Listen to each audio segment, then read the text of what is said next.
मंडळी, मागच्या वर्षभरापासून महाराष्ट्रातील राजकारण हे मनोज जरांगे पाटील यांच्याकडून मराठा समाजाला ओबीसी कोट्यांमधून आरक्षण मिळावं यासाठी करण्यात येत असलेल्या आंदोलनामुळे ढवळून निघालेलं आहे।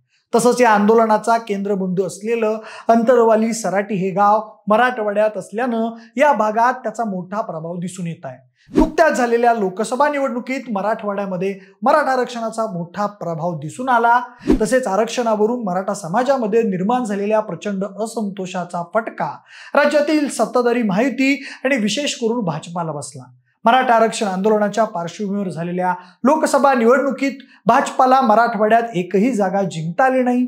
उलट विरोधी पक्षात असलेल्या महाविकास आघाडीला मात्र मराठ्यांच्या सत्ताधाऱ्यांवरील नाराजीचा मोठ्या प्रमाणात फायदा झाला।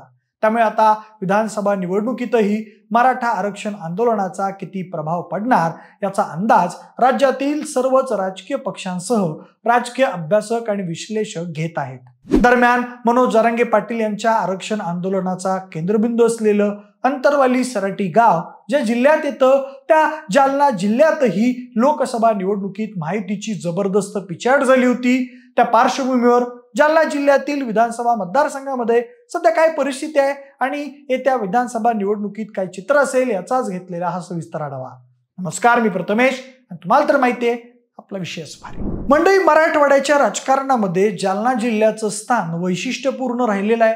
जालना जिल्ह्यात विधानसभेचे 5 मतदारसंघ असून त्यामधील परतूर आणि घनसावंगी या 2 मतदारसंघांचा परभणी लोकसभा मतदारसंघात तर जालना, बदनापूर आणि भोकरदन या 3 मतदारसंघांचा जालना लोकसभा मतदारसंघामध्ये समावेश होतो। 90च्या दशकानंतर या जिल्ह्यातील राजकारणात भाजपानं चांगलाच प्रभाव निर्माण केलाय। तसंच अनेक चढ उतार आले तरी भाजपानं या मतदारसंघातील आपलं वर्चस्व कायम ठेवलं होतं। मात्र गतवर्षी सुरू झालेल्या मराठा आरक्षण आंदोलनानंतर जिल्ह्यात भाजपा विरोधात वातावरण निर्मितीला सुरुवात झाली। तसंच लोकसभा निवडणुकीमध्ये जालना जिल्ह्यात भाजपाची जबर पिछाड झाली। सध्या जालना जिल्ह्यामध्ये भाजपाचे 3, काँग्रेसचा 1 आणि शरद पवार गटाचा 1 आमदार आहे।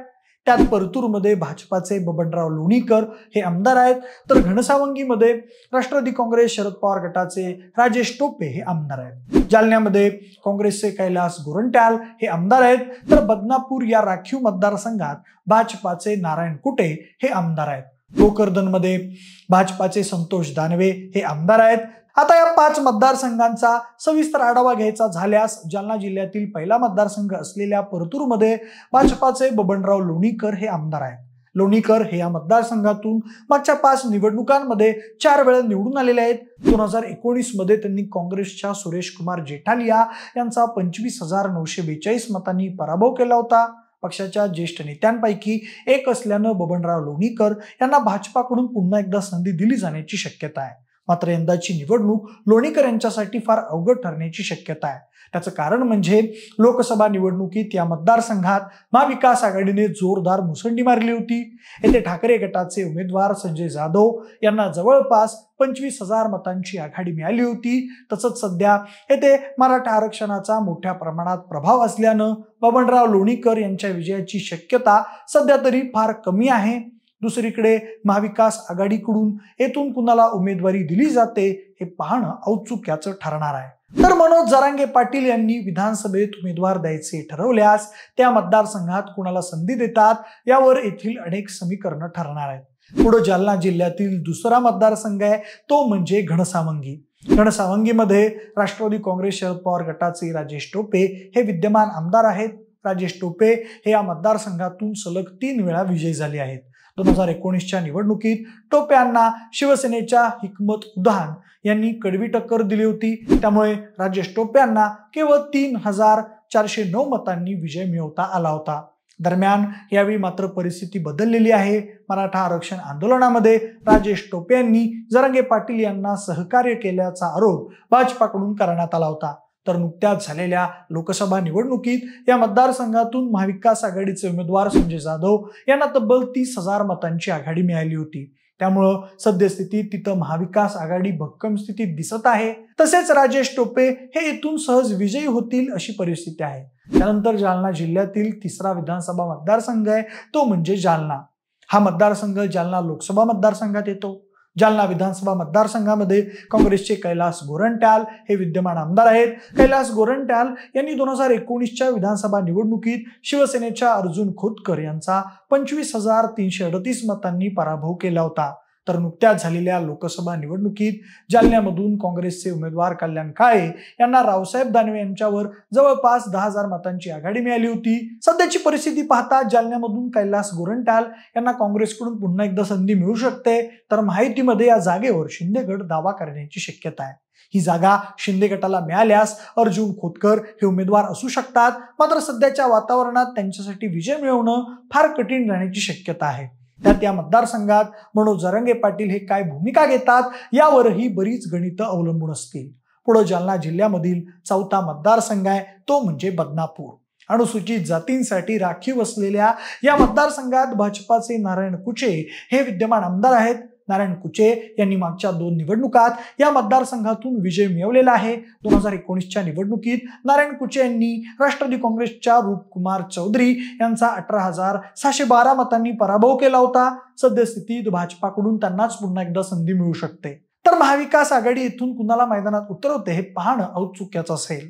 त्यात नुकत्याच झालेल्या लोकसभा निवडणुकीत बदनापूरमधून काँग्रेसचे उमेदवार कल्याण काळे यांना जवळपास 12,500 मतांची आघाडी मिळाली होती। त्यामुळे या मतदारसंघातही भाजपासमोर विधानसभा निवडणुकीत मोठं आव्हान असण्याची शक्यता आहे। तसेच हा मतदारसंघ राखीव असला तरी येथे मनोज जरांगे पाटील यांची भूमिका महत्त्वाची ठरणार आहे। आता जालना जिल्ह्यातील 5वा आणि सर्वात शेवटचा विधानसभा मतदारसंघ आहे, तो म्हणजे भोकरदन। भोकरदनमध्ये जालन्याचे माजी खासदार आणि माजी केंद्रीय मंत्री व भाजपाचे ज्येष्ठ नेते रावसाहेब दानवे यांचे पुत्र संतोष दानवे हे विद्यमान आमदार आहेत। संतोष दानवे यांनी 2014 आणि 2019 मध्ये या मतदारसंघातून विजय मिळवलेला आहे।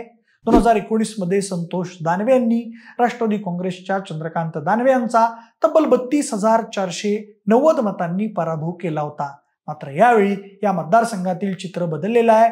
तसेच लोकसभा निवडणुकीत या मतदारसंघामध्ये रावसाहेब दानवे या मतदारसंघातून 962 मतांनी पिछाडीवर पडले होते।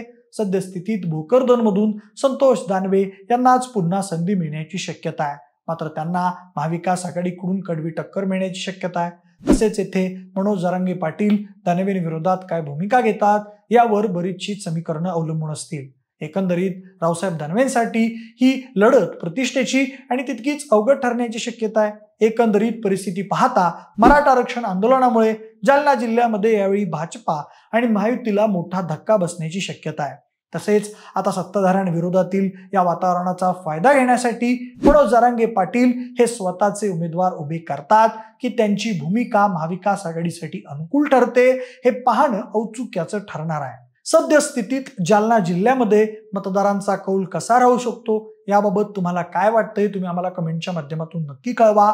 तसेच हा व्हिडिओ आवडला असेल तर लाईक आणि शेअर करा। सोबतच आपल्या विशेष वारी या YouTube चॅनलला देखील सबस्क्राईब करायला विसरू नका। धन्यवाद।